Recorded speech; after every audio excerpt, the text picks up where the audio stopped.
दोस्तों चलिए जानते हैं आज की देश और दुनिया की महत्वपूर्ण 30 बड़ी खबरों को सिर्फ 10 मिनट में। पर उससे पहले अगर आप चैनल पर पहली बार आए हैं तो चैनल को सब्सक्राइब करके वीडियो को लाइक जरूर कर लीजिएगा। बिहार में फिर होगा खेला, बदल गए चिराग पासवान के तेवर, बिना नाम लिए नीतीश पर बरसे। दोस्तों, एक तरफ बिहार को लेकर एनडीए में सीट बंटवारे को लेकर मंथन जारी है, तो वहीं दूसरी तरफ लोजपा रामविलास के अध्यक्ष चिराग पासवान को लेकर सियासी कयासों का दौर जारी है, जिसकी शुरुआत बिहार में पीएम मोदी की रैलियों में उनकी गैर हाजिरी से हुई थी। कहा जा रहा था कि सीटों को लेकर चिराग पासवान बीजेपी आला कमान से नाराज चल रहे हैं, जिसके बाद कुछ दिन पहले उन्होंने बीजेपी अध्यक्ष जेपी नड्डा से मुलाकात की, जिसमें सीट शेयरिंग को लेकर चर्चा हुई। बताया गया कि चिराग ने बीजेपी के सामने 6 सीटों की डिमांड रखी है। इस बीच खबरें ये भी आई कि महागठबंधन की ओर से चिराग की एलजेपी को 8 सीटों का ऑफर दिया गया है। एनडीए में जब से नीतीश कुमार की एंट्री हुई है, तब से चिराग पासवान के तेवर बदले बदले नजर आए हैं। जिस दिन बिहार की नई एनडीए सरकार का गठन हो रहा था और शपथ ग्रहण समारोह था, उस दिन भी कार्यक्रम में शामिल होने के लिए चिराग पासवान को बीजेपी अध्यक्ष जेपी नड्डा अपने साथ दिल्ली से एक ही प्लेन से पटना लेकर पहुंचे थे। बताया जा रहा था कि नीतीश के एनडीए में आने से चिराग खुश नहीं थे और बीजेपी उन्हें मनाने में जुटी थी। एक बार फिर से चिराग पासवान की नाराजगी प्रधानमंत्री मोदी की औरंगाबाद, बेगूसराय और बेतिया की रैली में भी दिखी। गया में महिला ने शादी के 3 महीने बाद पति पर लगाया नपुंसक होने का आरोप, पति हुआ फरार। दोस्तों, गया में एक महिला ने शादी के 3 महीने बाद अपने पति पर नपुंसक होने का आरोप लगाया है। महिला ने कहा है कि पति ने शादी से पहले अपने नपुंसक होने की बात छिपाकर उससे झूठ बोला था और उसका पति उसे मानसिक रूप से परेशान करता था। बकौल रिपोर्ट्स, महिला का पति फरार हो गया है। विदेश यात्रा से लौट रहे नीतीश एमएलसी चुनाव के लिए राबड़ी, मंगल पांडेय समेत 8 उम्मीदवार करेंगे नामांकन। दोस्तों, मुख्यमंत्री नीतीश कुमार आज इंग्लैंड दौरे से भारत लौटेंगे। शाम में वे पटना आ जाएंगे। एमएलसी चुनाव के लिए आरजेडी, बीजेपी समेत अन्य दलों के 8 उम्मीदवार अपना नामांकन करेंगे। पीएम नरेंद्र मोदी आज बिहार की लगभग 4700 करोड़ की लागत वाली सड़क परियोजनाओं का वर्चुअल शिलान्यास और उद्घाटन करेंगे। राबड़ी देवी एवं मंगल पांडेय भी आज ही अपना पर्चा दाखिल करेंगे। पीएम मोदी नीतीश कैबिनेट के विस्तार की सुगबुगाहट तेज हो गई है। अगले 4 से 5 दिनों में मंत्रिमंडल विस्तार किया जा सकता है। एनडीए में सीट शेयरिंग को लेकर माथापच्ची जारी है। महागठबंधन में भी अब तक लोकसभा सीटों का बंटवारा नहीं हो पाया है। पटना में गोदाम का ताला तोड़कर चोरी किया गया 4.5 लाख का खाद्य तेल। दोस्तों, पटना के दीदारगंज स्थित एक गोदाम का ताला तोड़कर चोरों ने वहां से करीब 4.5 लाख का खाद्य तेल चोरी कर लिया है। स्थानीय पुलिस ने बताया कि इस संबंध में कंपनी के कर्मचारी के बयान पर केस दर्ज किया गया है। बकौल पुलिस, गोदाम में गार्ड होने के बावजूद चोरी की घटना हुई है। बिहार को 4700 करोड़ की सौगात देंगे पीएम मोदी, कल 3 वंदे भारत ट्रेनों का गिफ्ट। दोस्तों, प्रधानमंत्री नरेंद्र मोदी सोमवार को फिर बिहार को लगभग 4700 करोड़ की सड़क परियोजनाओं की सौगात देंगे। वे दिल्ली से वीडियो कॉन्फ्रेंसिंग के माध्यम से सड़क परियोजनाओं का शिलान्यास, उद्घाटन और लोकार्पण करेंगे। कार्यक्रम को लेकर पटना में एनएचएआई ने तैयारी पूरी कर ली है। ऊर्जा ऑडिटोरियम में स्थानीय स्तर पर कार्यक्रम आयोजित किया गया है। इसके बाद मंगलवार को 3 नई वंदे भारत ट्रेनों की सौगात देने के साथ बिहार में रेलवे के कई प्रोजेक्ट शुरू करेंगे।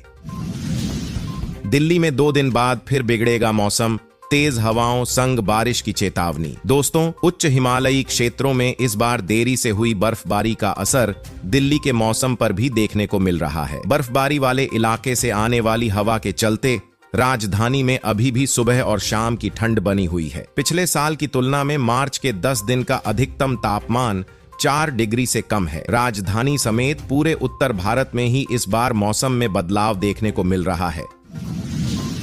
दिल्ली ट्रैफिक पुलिस का विशेष अभियान, 1 हफ्ते में काटे 10,000 चालान। दोस्तों, दिल्ली में सड़क सुरक्षा को लेकर ट्रैफिक पुलिस द्वारा 1 सप्ताह के लिए विशेष अभियान चलाया गया। इस दौरान ऐसे लगभग 11,000 लोगों का चालान किया गया जो यातायात नियमों का उल्लंघन कर रहे थे। इनमें सबसे ज्यादा 5,957 चालान गलत ढंग से पार्किंग करने के किए गए, जबकि सबसे कम 93 चालान नशे में गाड़ी चलाने के हुए। ट्रैफिक पुलिस के अनुसार सड़क हादसों का एक बड़ा कारण यातायात नियमों का उल्लंघन है। लाल बनाम भगवा की जंग, दिल्ली में लोकसभा से पहले एक और चुनाव का ऐलान। दोस्तों, लोकसभा चुनाव से पहले दिल्ली में एक और सियासी जंग का ऐलान हो गया है। दिल्ली के जवाहरलाल यूनिवर्सिटी में इसी महीने चुनाव होने जा रहा है। जेएनयू में 22 मार्च को स्टूडेंट यूनियन के लिए मतदान होगा और 24 मार्च को नतीजे घोषित किए जाएंगे। जेएनयू में 4 साल बाद छात्र संघ का चुनाव होने जा रहा है। जेएनयू के छात्र संघ चुनाव पर सिर्फ कैंपस नहीं बल्कि इससे बाहर के लोगों की भी खास दिलचस्पी रहती है। वामपंथ का गढ़ कहे जाने वाले जेएनयू में पिछले कुछ सालों में भाजपा के छात्र संगठन एबीवीपी की मजबूती से यहां मुकाबला रोचक हो गया है। वोटर लिस्ट 11 मार्च 2024 को प्रदर्शित किया गया। वोटर लिस्ट में आपत्ति के बाद सुधार का काम 12 मार्च को होगा। गुरुवार को 2 से 5 बजे तक नॉमिनेशन फॉर्म भरे जाएंगे। 15 मार्च को सुबह 9:30 में शाम 5 बजे तक नामांकन दाखिल किए जाएंगे। शनिवार को स्वीकार किए गए नामांकन को प्रदर्शन किया जाएगा। उसी दिन 10 बजे से 1 बजे तक नामांकन वापस लिए जा सकते हैं। शनिवार को 3 बजे उम्मीदवारों की फाइनल लिस्ट सामने आएगी। प्रयागराज में स्कूली बच्चों से भरी बोलेरो को बस ने मारी टक्कर, 7 बच्चों समेत 10 लोग घायल। दोस्तों, उत्तर प्रदेश के प्रयागराज में शनिवार को स्कूली बच्चों से भरी बोलेरो को एक रोडवेज बस ने टक्कर मार दी। वहीं हादसे में 7 बच्चों समेत करीब 10 लोगों के घायल होने की रिपोर्ट्स हैं, जिन्हें अस्पताल में भर्ती करवाया गया है। पुलिस के मुताबिक घायलों में शामिल स्कूल की शिक्षिका और बोलेरो चालक की हालत गंभीर है।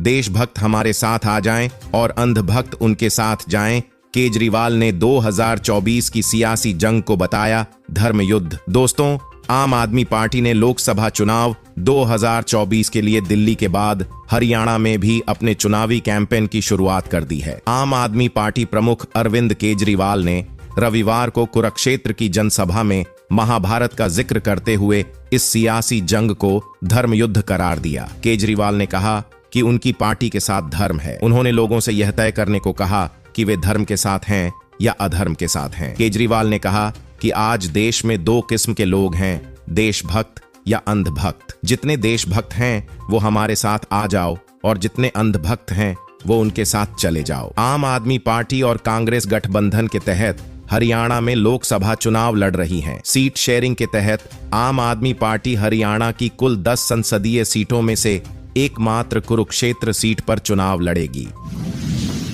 पीएम मोदी आगरा में करेंगे रेल मंडल की करोड़ों की परियोजनाओं का उद्घाटन। दोस्तों, 12 मार्च को प्रधानमंत्री नरेंद्र मोदी खजुराहो हजरत निजामुद्दीन वंदे भारत को वर्चुअली हरी झंडी दिखाने के साथ ही आगरा रेल मंडल की कई परियोजनाओं का भी उद्घाटन करेंगे। रविवार को डीआरएम तेज प्रकाश अग्रवाल ने उद्घाटन वाली परियोजनाओं की जानकारी दी। डीआरएम ने बताया कि मंगलवार को प्रधानमंत्री आगरा कैंट स्टेशन पर प्रधानमंत्री जन औषधि केंद्र, आगरा कैंट, आगरा फोर्ट, अछनेरा, ईदगाह, फतेहपुर सीकरी, शमशाबाद स्टेशनों पर एक स्टेशन एक उत्पाद की स्टॉल, अछनेरा स्टेशन पर परखम चिकसाना के बीच बाईपास लाइन, ईदगाह स्टेशन पर वॉशिंग पिट लाइन का उद्घाटन करेंगे।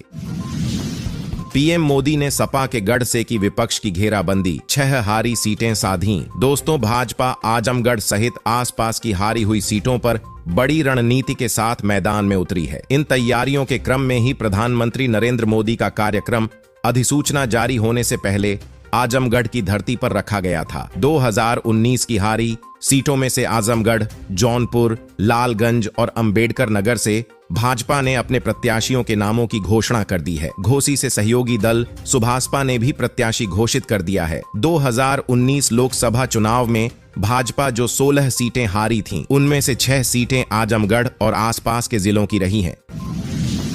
बाल बाल बचे जेडीयू विधायक, स्कॉर्पियो और ट्रक की टक्कर में एमएलए समेत 5 घायल। दोस्तों, समस्तीपुर में सड़क हादसे में जेडीयू विधायक अमन भूषण हजारी बाल बाल बच गए। कुशेश्वर स्थान से जदयू के विधायक अमन भूषण अपनी स्कॉर्पियो से जा रहे थे। इसी दौरान मुसरी घरारी चौराहे पर ट्रक और स्कॉर्पियो की टक्कर हो गई, जिसके बाद विधायक की गाड़ी पलट गई। इस हादसे में विधायक समेत 5 लोग घायल हो गए, जिन्हें नजदीकी अस्पताल में भर्ती कराया गया है। बताया जा रहा है कि हादसा रविवार की रात करीब 11:30 बजे हुआ था। इस हादसे में विधायक अमन भूषण के 2 सुरक्षा कर्मी और ड्राइवर को भी गंभीर चोटें आई हैं। सभी घायलों का इलाज चल रहा है। जानकारी के अनुसार विधायक अपने गाड़ी से पटना जा रहे थे। इसी दौरान सामने से आ रहे एक ट्रक से टक्कर हो गई। एक्सीडेंट के बाद ट्रक को चालक ने मौके का फायदा उठाकर फरार हो गया।